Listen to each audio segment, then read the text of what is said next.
Ronelle est heureuse. C'est une star ici, parce qu'elle est grosse. Ici, c'est Hernandarias, un petit village perdu à 350 km d'Asunción, la capitale du Paraguay. Bravo, mon cœur.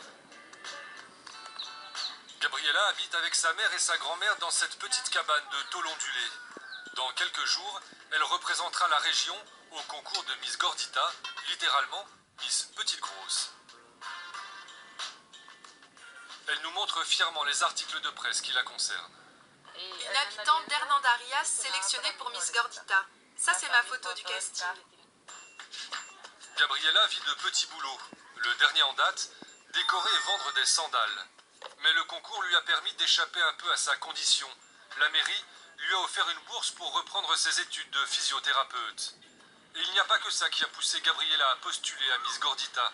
Pour elle, c'est aussi un acte politique contre la discrimination, comme elle l'explique dans sa vidéo de présentation pour le concours. Beaucoup ont honte de leur corps.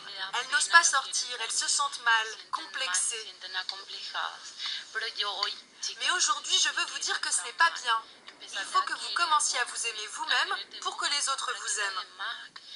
C'est le message que je veux transmettre. Une manière aussi de chasser les moqueries qui la font toujours pleurer. Les gens m'insultaient tout le temps et ça me faisait mal. Ils ne me laissaient pas danser parce que j'étais grosse. Ils ne me laissaient pas jouer ou faire quoi que ce soit d'autre parce que j'étais grosse. Mais j'ai appris à voir au-delà et à m'aimer davantage, à ne pas écouter les gens.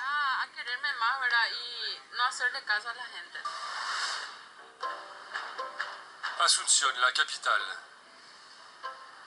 Gabriela et les finalistes du concours sont réunies pour préparer le défilé. Elles s'entraînent avec un modèle un peu plus maigre. Et là, tu salues tout le public.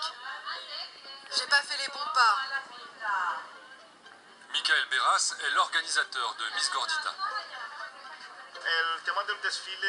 Pour le défilé en maillot de bain, on pourrait faire un geste symbolique. Quand vous marchez, vous faites tourner les paréos au-dessus de vos têtes. Ce sera comme un mouvement de libération. Il a créé le concours il y a 4 ans pour faire une place aux obèses dans la société.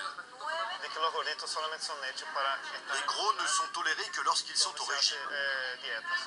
Si un gros ne fait pas de régime, alors il ne peut pas trouver de place dans la société. On lui dit, d'abord tu perds du poids et après tu pourras être un citoyen. Mais Michael et ses Miss ne font pas l'apologie de l'obésité. Ils savent que c'est une maladie dangereuse. D'ailleurs, la moitié de la population en souffre au Paraguay.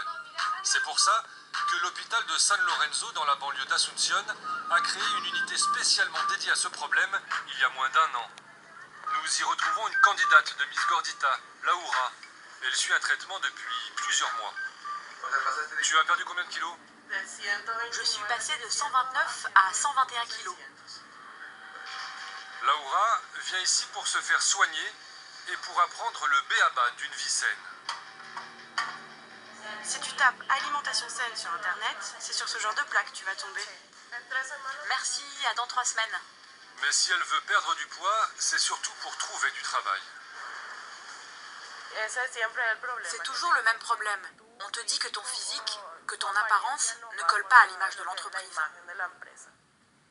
Et comment tu le vis? Très mal. Parce qu'on voit des gens moins qualifiés être embauchés juste pour leur physique. Au Paraguay, ce sont les plus pauvres qui sont touchés par l'obésité. Les gros sont ostracisés et souvent jetés en pâture dans la presse et à la télévision. Les gros font rire et ça fait de l'audience.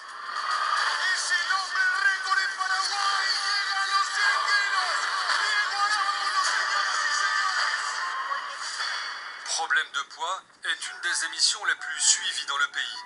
Le show a déclaré la guerre à l'obésité en faisant maigrir les gros participants. Un prétexte pour leur faire subir tout et n'importe quoi.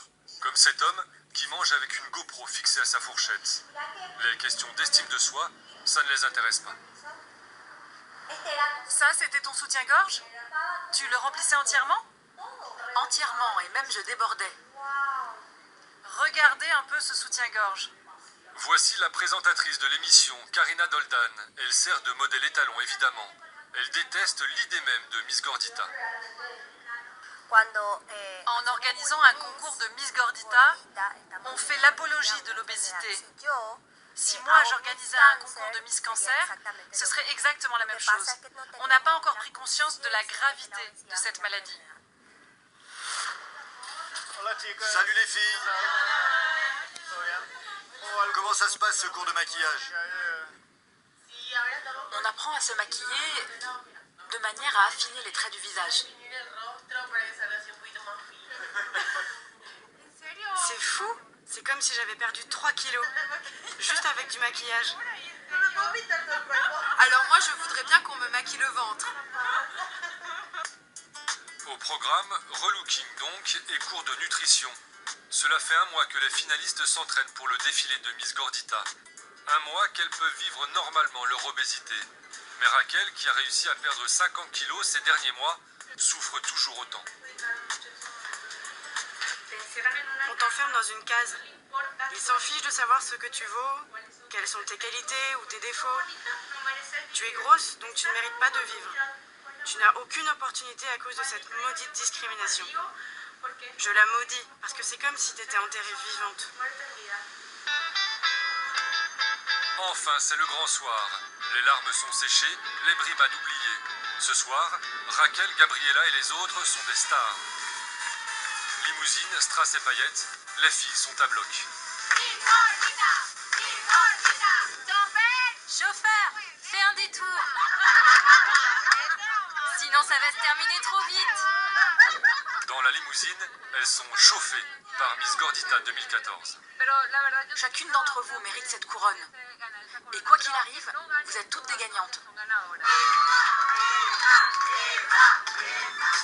Le concours commence, les filles se succèdent sur l'estrade devant 300 personnes. Aucune caméra par la nôtre. Le défilé devait être retransmis à la télévision, mais ça ne s'est finalement pas fait. On ne se bouscule pas pour montrer des gros heureux. Elle enlève son paréo, applaudissez-la. C'est ça aussi la femme paraguayenne. Cette année, on a réussi à bien faire avancer les choses. Mais la discrimination ne s'arrête pas. Le combat doit continuer. Le concours se termine. Miss Gordita 2014 remet sa couronne après avoir perdu 25 kilos. Raquel Jiménez est la nouvelle Miss Gordita 2015. On l'applaudit. Un peu de rancœur remonte à la surface. Ils ont choisi les plus minces. Mais bon, ce sont celles qui leur ont le plus plu. Je ne peux rien y faire. Gabriella n'a pas gagné, mais le plus important est ailleurs. Les gros ont une nouvelle porte-parole. C'est une grande responsabilité d'être la porte-parole de tellement de femmes qui sont humiliées chez elles. Pour ces femmes, je vais me battre. C'est pour ces femmes que je suis là. Pendant 1 an, Miss Gordita va faire le tour des plateaux télé avec un objectif, faire adopter une loi anti-discrimination dans le seul pays d'Amérique latine qui n'en possède pas encore.